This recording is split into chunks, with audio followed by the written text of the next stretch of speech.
بسم اللہ الرحمن الرحیم۔ السلام علیکم ورحمۃ اللہ وبرکاتہ۔ ناول ہم سفر سیزن 2 اپیسوڈ نمبر 23 میں خوش آمدید۔ دوستو، اگر آپ میرے چینل مزاب انفو پر نئے ہیں تو چینل کو سبسکرائب کریں اور ساتھ میں لگے گھنٹی کے بٹن کو ضرور دبائیں تاکہ ہر نئی ویڈیو کا نوٹیفیکیشن آپ دوستوں تک سب سے پہلے پہنچ سکے۔ اگر ویڈیو پسند آئے تو اسے لائک بھی لازمی کیا کریں، شکریہ۔ تو دوستو، بڑھتے ہیں اپنے ناول کی طرف۔ وہ ایک ریسٹورانٹ میں بیٹھے تھے۔ آدتیہ کمار اس کا کالج فرینڈ اور بزنس پارٹنر تھا۔ انڈین ہی تھا لیکن گریجویشن کے بعد جاب کر کے وہیں سیٹل ہو گیا تھا اور اب ساحر کا لندن کا سارا کاروبار وہی سنبھال رہا تھا۔ دونوں بہت اچھے دوست تھے۔ ساحر کو اس پر بہت بھروسہ تھا اور وہ واقعی بھروسے کے قابل تھا۔ وہ جب بھی یہاں ہوتا دونوں ساتھ میں ہی زیادہ وقت گزارتے تھے اور اب بھی دونوں ڈنر کے لیے باہر آئے تھے۔ آدتیہ وسکی کی بوتل گلاس میں انڈیل رہا تھا۔ ساحر نے اپنے پاس رکھا گلاس اس کے آگے کر دیا۔ آدی، آج ایک میرے لیے بھی۔ ساحر کی بات پر پہلے تو اس نے حیرانی سے دیکھا، پھر ہنسنے لگا۔ ساحر، آر یو سیریس؟ تم ڈرنک کرو گے؟ اس نے تم پر زور دیتے ہوئے کہا۔ ہاں، ویسے بھی بن پیے بدنام ہوں کر کے بدنام ہونے میں کیا حرج ہے؟ شاید کچھ سکون مل جائے۔ وہ مسکرا کر بولا، زخمی مسکراہٹ۔ ساحر خان اتنا کمزور نہیں ہے کہ اسے حالات سے لڑنے کے لیے شراب کا سہارا لینا پڑے۔ دوست ایسے ہی ہوتے ہیں جو ہمیں برائی کی طرف بڑھنے سے روکتے ہیں۔ محبت اچھوں کو کمزور کر دیتی ہے دوست، کیونکہ اس میں اپنے ہی دل سے، اپنے ہی جذبات سے مقابلہ کرنا پڑتا ہے۔ اور آپ ساری دنیا سے تو لڑ سکتے ہیں لیکن خود سے لڑنا آسان نہیں ہوتا۔ وہ اداس سا بولا۔ تم اس سے بہت محبت کرتے ہو نا ساحر؟ آدتیہ نے پوچھا۔ محبت تو کب کی اپنی حدیں توڑ کر عشق کے مقام تک پہنچ چکی ہے، لیکن کیا فائدہ؟ سب لا حاصل ہے۔ وہ میری ہو کر بھی میری نہیں ہے اور یہ چیز سب سے زیادہ پریشان کرتی ہے۔ وہ میز پر نظریں جمائے بولا، چھوڑو نا یار، کیوں خود کو تکلیف دے رہا ہے اس کے لیے جسے نہ تیری پرواہ ہے نہ اپنے رشتے کی؟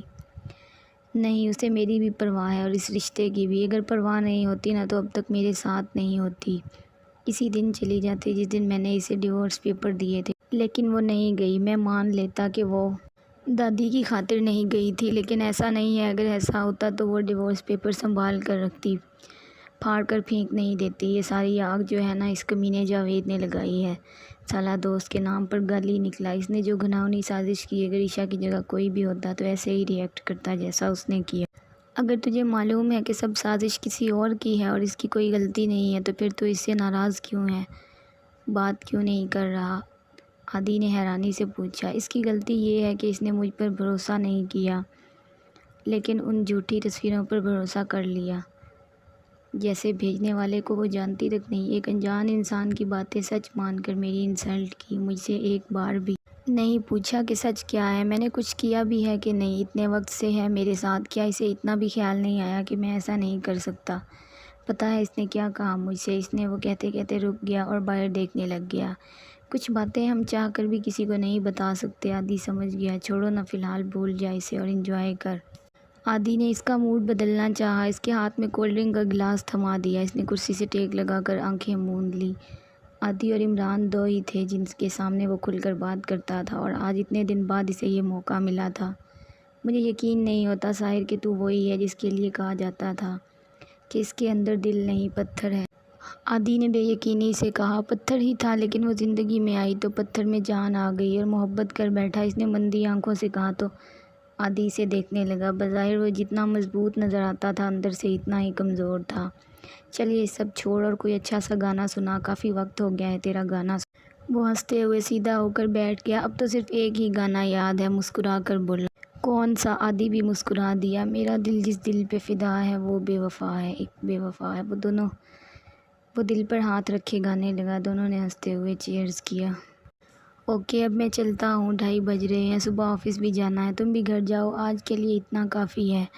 اس نے بوتل اس کے ہاتھ سے سائیڈ میں رکھ دی اور اسے ہاتھ پکڑ کر کھڑا کیا۔ اپنا کوٹ کرسی سے اٹھا کر کندھے پر ڈالا، کاؤنٹر پر بل پے کر کے باہر آ گیا۔ یہاں اس نے ایک فلیٹ لیا ہوا تھا اور وہیں رہتا تھا اپنے روم میں آ کر۔ اس نے کپڑے چینج کیے اور بیڈ پر آ گیا۔ سائڈ ٹیبل سے نیند کی دوائی لے کر 2 گولیاں لے لیں کیونکہ آج ایک گولی کوئی اثر نہیں کرتی۔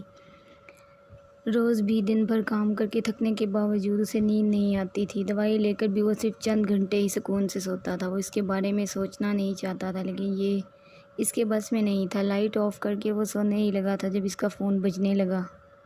عمران کا فون تھا جسے وہ 2-3 دن سے اگنور کر رہا تھا، کیونکہ ہر بار وہ اسے عشاء سے بات کرنے کی ہی گزارش کرتا، اس لیے تنگ آ کر اس نے فون اٹھانا ہی بند کر دیا۔ السلام علیکم بھائی جان، اس نے خوش دلی سے سلام کیا۔ ساحر تم ایک منٹ پہلے یہ بتا مجھے میرے دوست نے فون کیا ہے یا میری بیوی کے بھائی نے؟ وہ اس کی بات کاٹتے ہوئے بولا۔ ساحر یہ کیا پاگل پن لگا رکھا ہے تو نے، میری کال کیوں نہیں لے رہے؟ وہ غصے سے بولا۔ کیونکہ میں فی الحال اپنی بیوی یا اس سے ریلیٹڈ کوئی بات نہیں کرنا چاہتا۔ اس نے فون اسپیکر پر ڈال کر سینے پر رکھ لیا۔ بس بہت ہو گیا ساحر، حد ہوتی ہے یار، 1 مہینہ ہو چکا ہے اور کتنا انتظار کرواؤ گے اسے؟ 1 مہینے کی بات کر رہا ہے، میں زندگی بھر اس کے سامنے نہیں آنا، تڑپنے دے اسے، اس نے تلخی سے کہا۔ اچھا لیکن کچھ دن بعد جب وہ مر جائے گی تو اس کے جنازے میں تو آئے گا نا کندھا دینے کے لیے؟ عمران، اس کے لہجے میں ایک دم سختی آ گئی۔ ہاں صحیح کہہ رہا ہوں میں، کیونکہ جو تو کر رہا ہے اس کا انجام یہی ہونا ہے۔ تجھے پتہ ہے 2 دن سے ہاسپٹل میں ہے۔ ہاسپٹل میں کیوں، کیا ہوا؟ وہ فون اٹھا کان سے لگاتے ہوئے بولا۔ نروس بریک ڈاؤن ہوا ہے، دن رات بس روتی رہتی ہے، 2 دن تک کھانا نہیں کھاتی، سر میں پہلے ہی گہری چوٹ لگی ہوئی تھی اور اب ہر وقت کے ڈپریشن نے اسے یہاں تک پہنچایا ہوا ہے۔ بے ہوشی میں بھی تیرا نام لے رہی ہے۔ اسے 1000 بار کہہ چکا ہوں کہ کچھ دن کے لیے ہمارے ساتھ گھر چلے، لیکن مانتی ہی نہیں۔